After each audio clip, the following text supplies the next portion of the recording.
I'm always looking for ways to show my cat how much I love her. And with Fancy Feast gems, I can pamper her whenever I want with a savory gravy on top of a gourmet mousse pâté. The pyramid shape makes serving simple, so all I have to do is peel and plate to make mealtime feel extra fancy. And with 2 entrees in every pack, it's easy to turn every day into the extraordinary. Fancy Feast gems. What if mammograms didn't have to hurt? Today, we're busting the myth that pain is the price you pay for breast cancer screening and introducing a breakthrough technology that could change just about everything.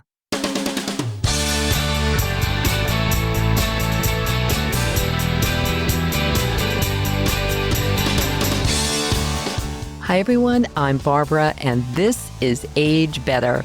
October is Breast Cancer Awareness Month, and here's the truth.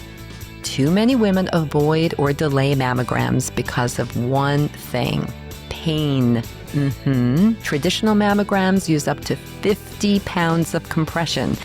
Yeah, sure, they save lives, but the discomfort keeps women from going back year after year. But what if there was another way? Today, I'm joined by Dr. Margaret Nachtigall, a frequent guest on Age Better, a reproductive endocrinologist at NYU, and now the medical director of Pink Medical. Pink Medical offers the very first compression-free mammogram. Yeah, you heard that right. Powered by revolutionary VeraScan technology. We're going to unpack how it works, how it compares with traditional mammograms, and why this could change the future of breast cancer screening for all of us. Okay, everyone, get ready to age better.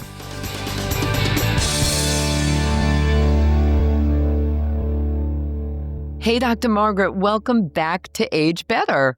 Hi, Barbara. So good to be here.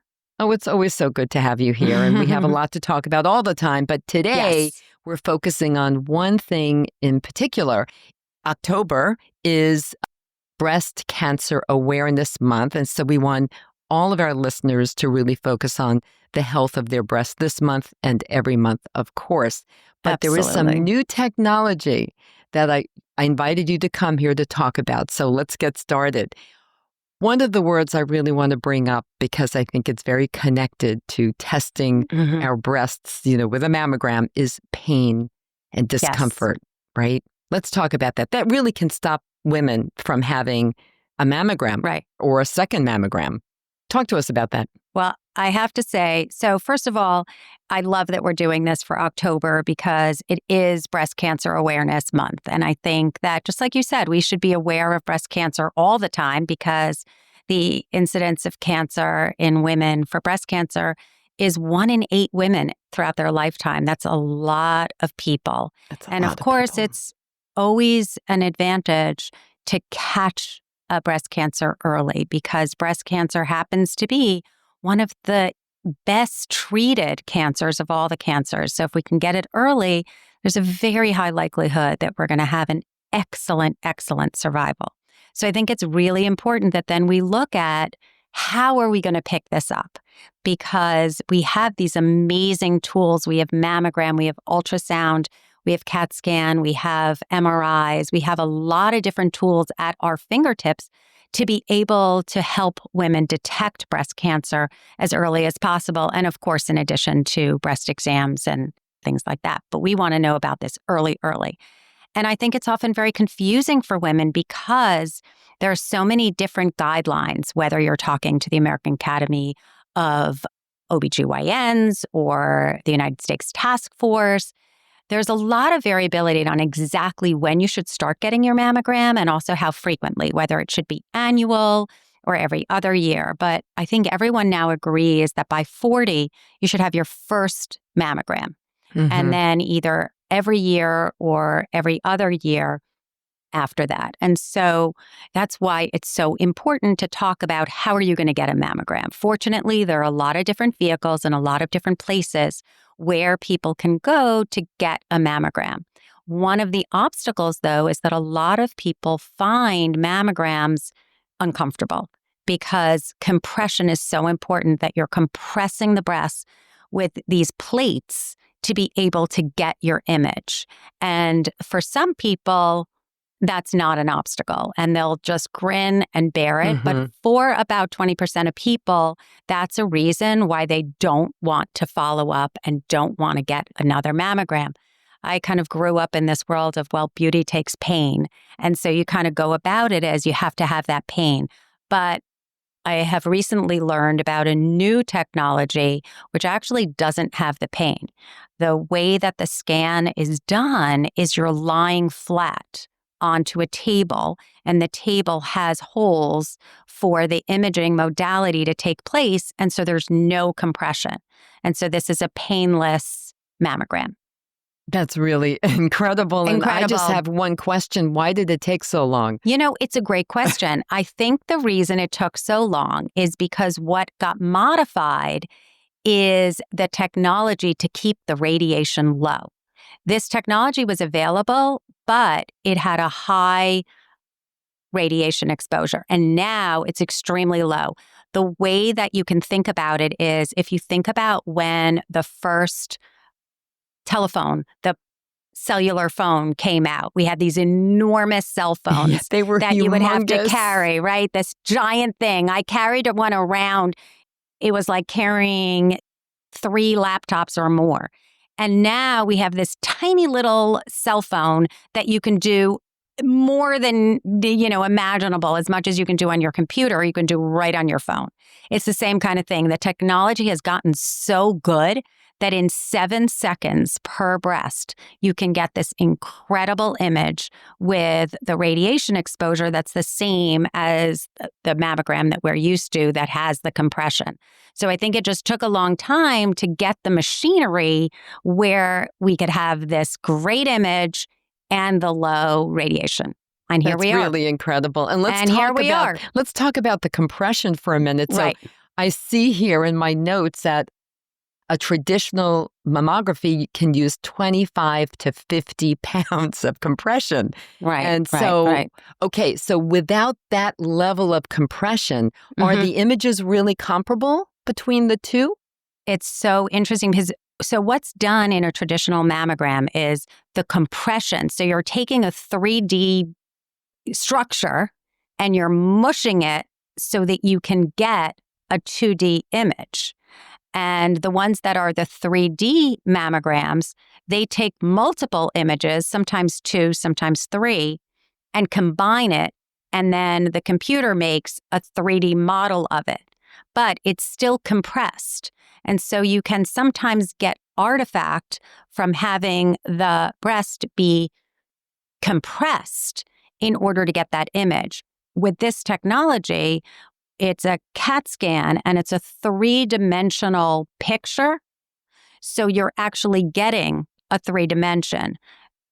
The image quality looks incredible. I am not an expert in reading mammography, but just looking at these pictures, I can see, the radiologist is the one that's reading them for me, but I can see them because they look like real breasts. It's really incredible. That really is incredible. The image quality is really remarkable. Yeah. And this new technology that we're talking about now is called VeraScan, VERA scan. There will be a link to more information about it in the show notes, everyone. And so what's the advantage? I mean, for sure, it's non-compression or compression-free. Right. And so it's a comfort level factor. But also, what are some other benefits? Like, what about with somebody with dense breasts?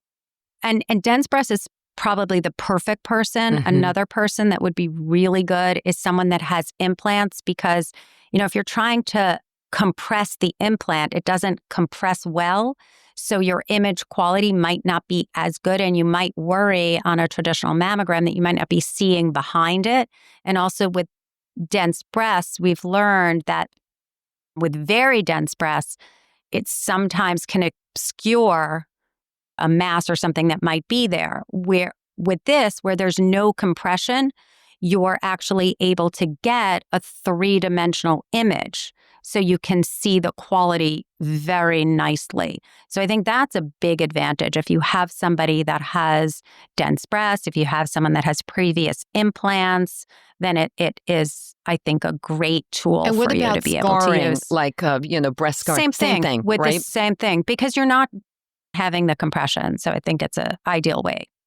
So you did mention that the radiation is comparable between the two. So it's not more radiation. Yes, it's not more radiation. And usually, if you just need one image, so sometimes when you get a mammogram, you'll have to do multiple images because you need to magnify a certain area. Here, that is much less likely. So you're lying down and you're getting this 3D picture around. And as I said, it's 7 seconds on each breast, so 14 seconds to do the imaging. And the radiation is the same as though you had had a mammogram. I just find this so incredible. And I'm just so grateful as a woman who continues to get annual mammograms and testing that this now exists. So I will be trying it out, just so you know, Dr. Margaret, and I'll get back to you. One of the other capabilities is that you can also have a same image, but you can have contrast put in. So sometimes if you need to delineate something a little bit more carefully, you could use the contrast, and that really lights up the image so beautifully. And if you should need to do a biopsy, you can do it straight through during the procedure. You can get a biopsy where the computer tells you exactly where to go, and then the radiologist can take a biopsy while you're under the machine. So that's really important. That's a nice benefit. That's a nice benefit while you're right there. So that aids. One of the things that I think is important is that you can see your images and then do whatever step you have to do to take care of whatever the finding may be. Hopefully there's nothing, right? Hopefully you've had a completely negative mammogram and home you go. So you know how they always like to compare your next mammogram with your prior mammogram. Yes, this is essential. What if you decide to switch and you go to VeraScan? Is it still easy for the radiologist and the healthcare provider to compare? That is such an important question.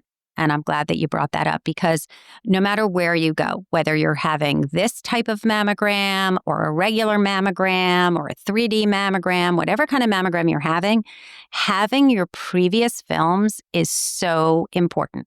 Because let's say you find some very benign cyst that appears.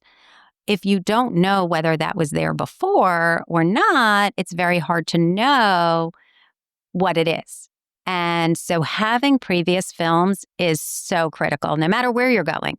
And this is no different. If you have previous mammogram films, then that will be very helpful in guiding the radiologist who's doing your new mammogram, whether it's this modality or a different modality, into what the findings were. Now, just like any facility or any test, if you're comparing your mammogram on year to year, if it's on the exact same machine, it's definitely going to be a little easier to make that comparison. Right. But it doesn't mean that you can't make the comparison. Right. It's just that it is probably easier on a machine that you're used to and that you've used. That's really important to know. And I have a question. This is a personal one. So as I mentioned, I am giving this serious consideration. I am due for my next mammogram at the end of the year.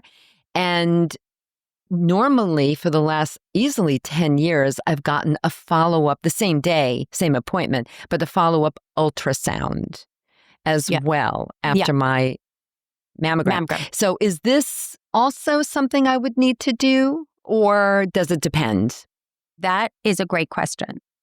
And I think listeners should know that people, and I'm not saying you have dense breasts, but people that do have very dense breasts, it is now recommended that you have a follow-up, maybe an ultrasound afterwards. Not always, but in many cases, to really be able to see the tissue that much better.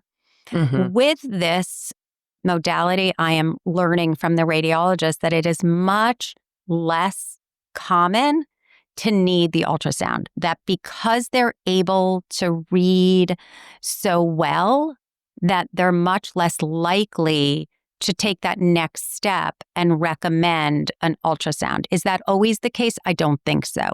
Mm-hmm. But I'm certainly learning from them that it probably is not necessary. There are going to be people that are going to need ultrasounds because Yes, and ultrasound is possibly an even MRI.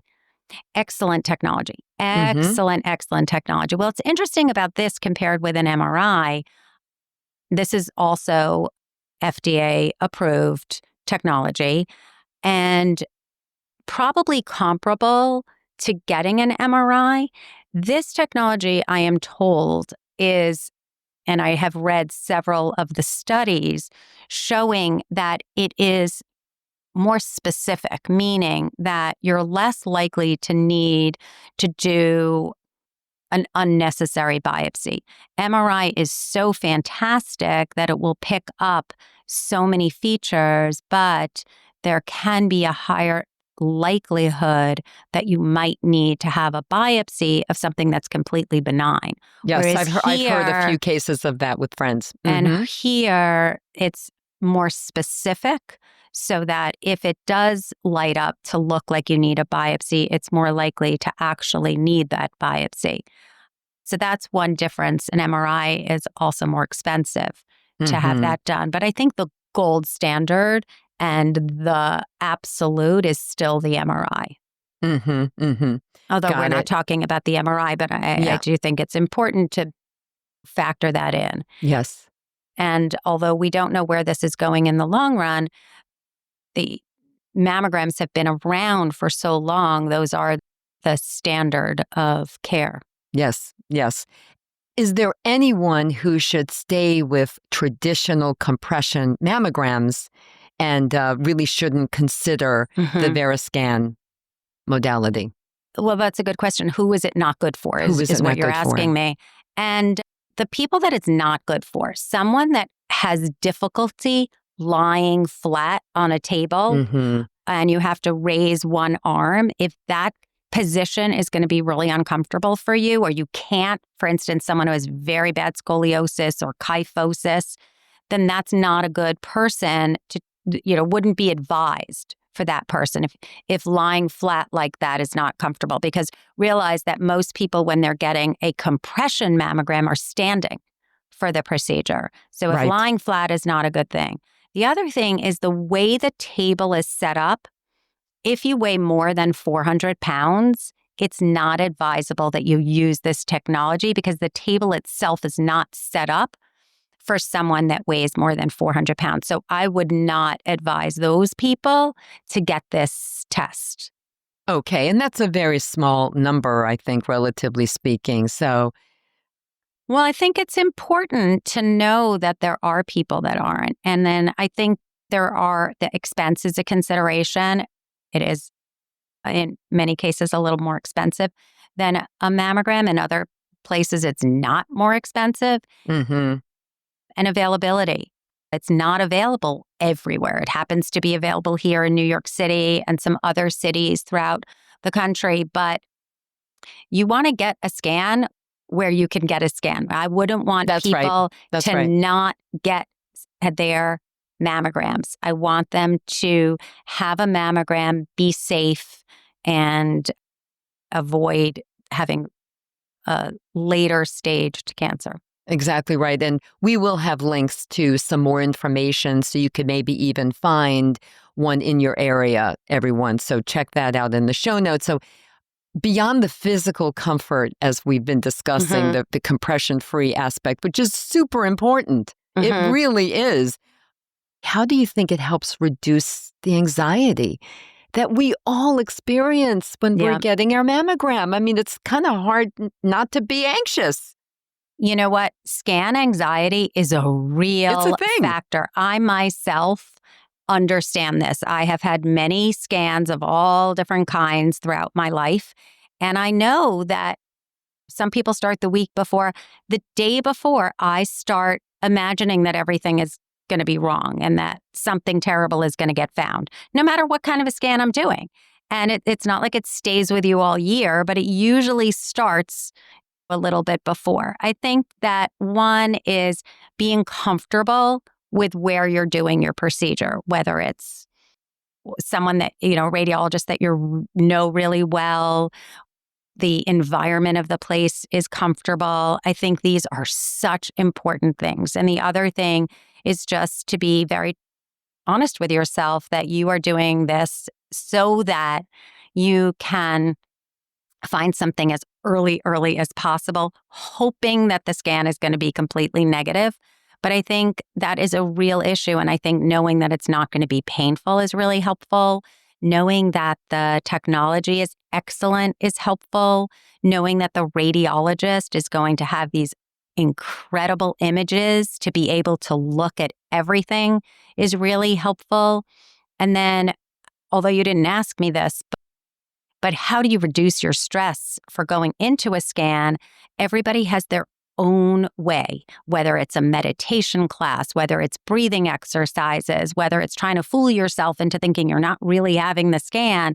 There are all different ways that I've learned from my patients that have been helpful, from my friends who have been helpful, and from my personal experience on having scans. I have to say, having my friends available, knowing that someone's going to want that call afterwards or take a walk with me afterwards or whatever that is, I find incredibly alleviates the stress and discomfort of having a scan. But how does this help? I think just knowing that you're doing something so good for yourself and also that it's not going to hurt is helpful. Yeah. And you mentioned breathing. I find that breathing, the deep breathing and the counting breath that it's a practice. It's a true practice.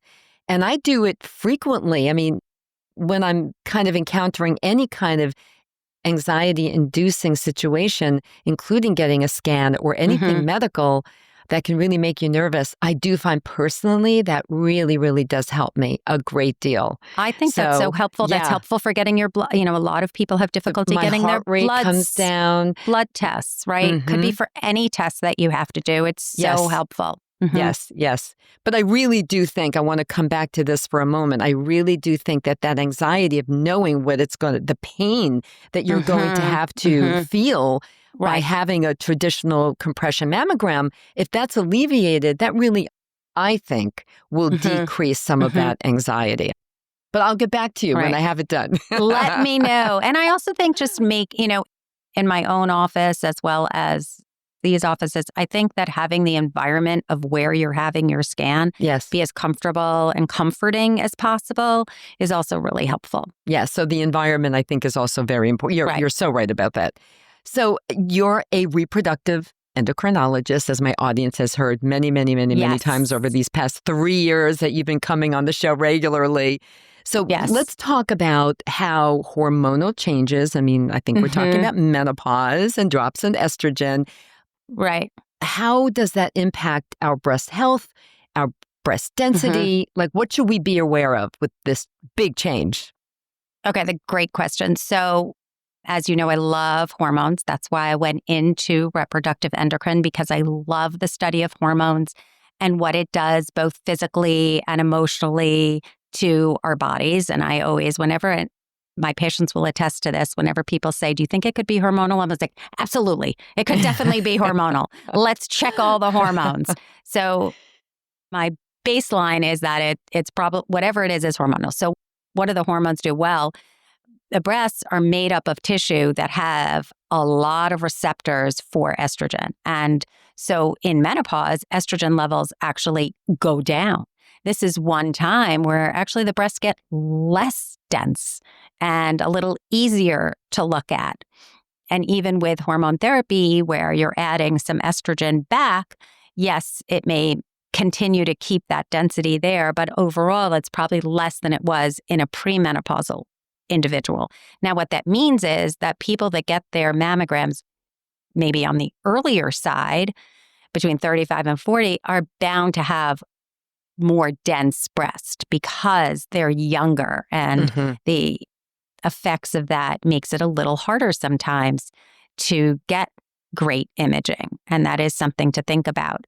One thing that's really important about breast cancer, though, is that the older you are, the higher the risk. The incidence of breast cancer increases with age. Mm-hmm. So even though it gets a little easier to do the mammograms and image, the chance of finding breast cancer does go up. Mm-hmm. Mm-hmm.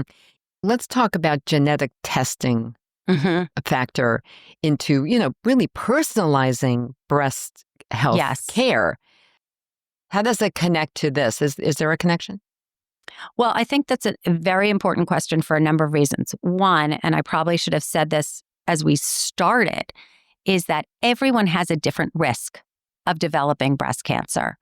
And that's really important. And there are some tools, you can find tools online, you can talk to your doctor about being able to investigate where your personal risk lies. Now, a family history of breast cancer does weigh in. Most of us have someone in our family who has had breast cancer, so it's not everything. And a lot of breast cancer is not genetic. It has nothing to do with genetics. And there are other risk factors, such as smoking, that's a risk factor, environmental factors that you may have been exposed to, a personal history of breast cancer. Obviously makes you more likely to develop cancer. These are all things that are really important to consider when you're looking at your own personal risk for developing breast cancer. Genetics is a big factor. So more and more genetic analysis is getting easier and easier. And we have many different labs that are able to take blood and be able to isolate many, many different genes. And there are certain genes that make you much more likely to develop breast cancer. The common ones that I think most people have heard about are the BRCA1 and 2, but there are other genes that also increase your risk of developing breast cancer, like CHEK2 and PALB and other genes that do increase your risk. When do you know if that's right for you to be able to do? Well, one is to think about your family history, not only on your mother's side, but also on your father's side. And who has developed breast cancer? Has there been any ovarian cancer or prostate cancer or malignant melanoma? These are all pancreatic cancer. These are all cancers that often run in families that carry genetic markers. That does not, I don't want people to hear this and think, oh my God, my uncle had colon cancer. Does that mean that I'm at risk for breast cancer? No, not always. But it may raise your suspicion. And it might, if you have many different cancers in the family, or let's say you know that 3 different family members have all had ovarian cancer. That would be an individual that I would absolutely want to do genetic testing on to be able to see if they're carrying a gene that would make them more likely to develop either breast or ovarian cancer. Some people say to me, well, why wouldn't everyone get tested all the time?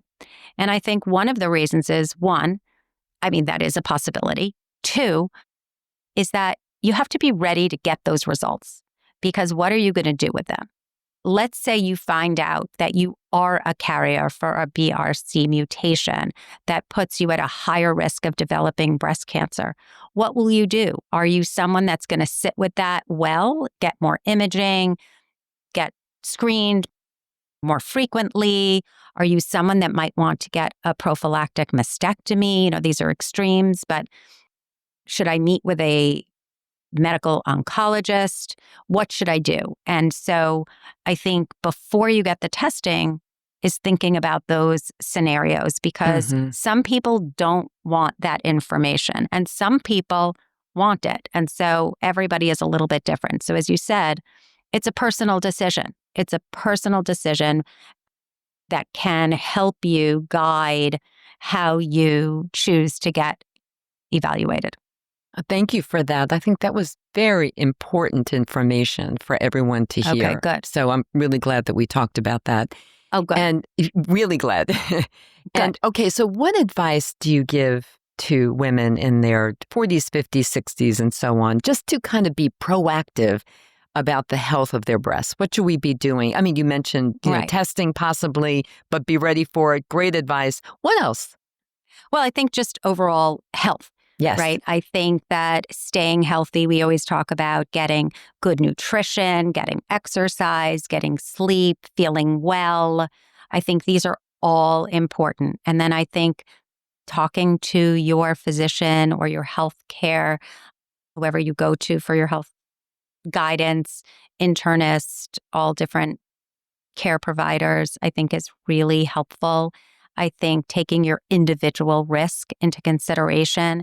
And I think if you are between 35 and 40, that's a great time to get a baseline mammogram.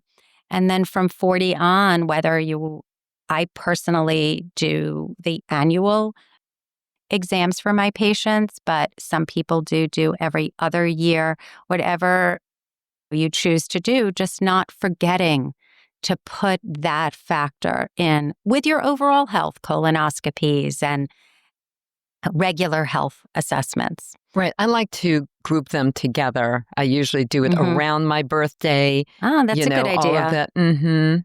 Bone density tests and whatever is appropriate for your particular age. At that point, I mean, some things go, some things are, you add on. That's a good idea. I like that idea of linking it to something. And it's a good birthday idea. gift to myself. That's how I view it. I like that. And I like linking it with something that you'll remember because it's easy to say, wait, when did I get that mammogram? Wait, okay, it happened at the same time as Rosemary's birthday or as so-and-so. But if you remember that you're always doing it come September when school starts or, whatever, you mark it, that's a good idea. Yep. I like that. Whatever works for everyone to remember, but remembering is the key. And it's hard to remember. Some places do send you reminders, and even with the reminders, with the reminders, it's easy to forget. You're very busy, you're working really hard, you have this deadline and that deadline, and it's hard to remember that now it's time for me to get my mammogram. But that's what October's about. I think that's why it's good to have this month and many different months of increase awareness. I think it's good because it reminds us to say, did I get that? Now is a good time for me to book it and make time for me to do my mammogram, whatever kind of mammogram. Exactly, whichever way whatever you choose you decide to do it, but just to go do it. Just to go do it. Okay, this was a great conversation. I mean, again, as I said in the beginning of this conversation, I can't believe it took so long. But that's true of women's health in general. I mean, whether it's about studies about women's health or coming up with new technologies that will make everything better for us, it has been a little slow going. So I just applaud the technology and everyone behind this technology. So thank you for that. And thank you for bringing it to our attention today during this chat. Before we wrap up, Dr. Margaret, I always like to ask you, what are your 3 biggest takeaways you really want everyone to remember? I have to say, I listen to your shows when you have other guests on as well. And I love the 3 takeaways because it is a time, even if you've missed part of it, to really be able to focus on what your 3 main points are. And so I think that that's really such a nice thing that you always do that. I love that. And Thank sometimes, and I like doing it. I know when I'm on as a guest, I always have a hard time picking only 3. And sometimes I just keep repeating myself so many times. But I have learned that repetition is very helpful because it's very hard to remember what you just listened to. And in terms of technology, I am so impressed with the people who are in the technological world. And I just can't believe how technology is exploding and how our ability to get information is just expanding. And there's so much at our fingertips right now. And it's really, really, we're living in a very exciting time for that.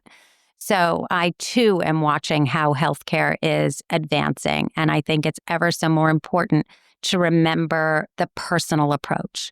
And I think to start my 3 takeaways is just what you said, which is to take care of yourself and your family and your others and whoever else, but to really, in terms of breast health, is as you get older, and I don't think too early is the way to go. I think waiting until an appropriate time, unless you're incredibly high risk, but is to get your mammogram and to be able to keep a healthy lifestyle, healthy eating, healthy sleeping, healthy exercise, not smoking. I take that opportunity to tell people not to smoke all the time. And then what we talked about today is a specific type of modality of mammograms, which are pain, trying to alleviate the pain of a mammogram because there's no compression. And that what this technology allows is for a low radiation, and the same radiation as a mammogram, 7 seconds on each side without the compression, with great visibility to be able to visualize the entire breast in a 3-dimensional fashion. And so I think that my main takeaway is just remember to evaluate your breasts. Yep. And consider yourself. Yeah. One thing we didn't really bring up, but maybe you did, but just like self-analyzing your breasts, doing your monthly breast check yourself, I think is also a very important tool that we have literally at our fingertips. Well, it's interesting because over the years, that has actually diminished as a necessary tool. Isn't that interesting? Yes. Oh, that is interesting. Even though annual breast exam is part of it, but interesting. It rises and falls. It comes in favor and out of favor. So it's interesting. Okay. Yeah. So I'll take that back as my takeaway then. No, I think it's good to think about. I think our takeaways is always to try to be as healthy as we can.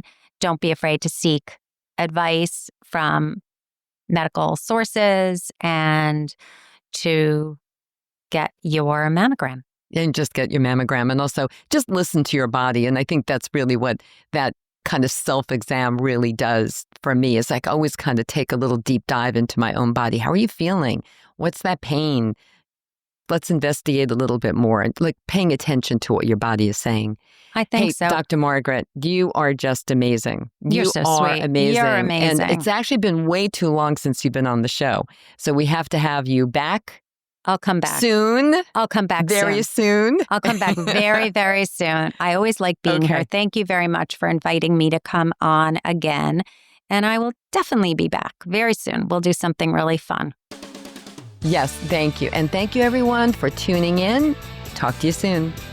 Thanks for tuning in, everyone. If you enjoyed this episode of Age Better Podcast, please do a few things. First, share it with all your friends and family. Then, subscribe to Age Better wherever you listen to podcasts, including YouTube, so you never miss a single episode. Finally, if you have ideas for topics you want me to cover in a future episode of Age Better, send an email to agebetterpodcast@gmail.com or reach out to me on social media. Until next time, remember this. We can't control getting older, but we can control how we do it. Talk to you soon.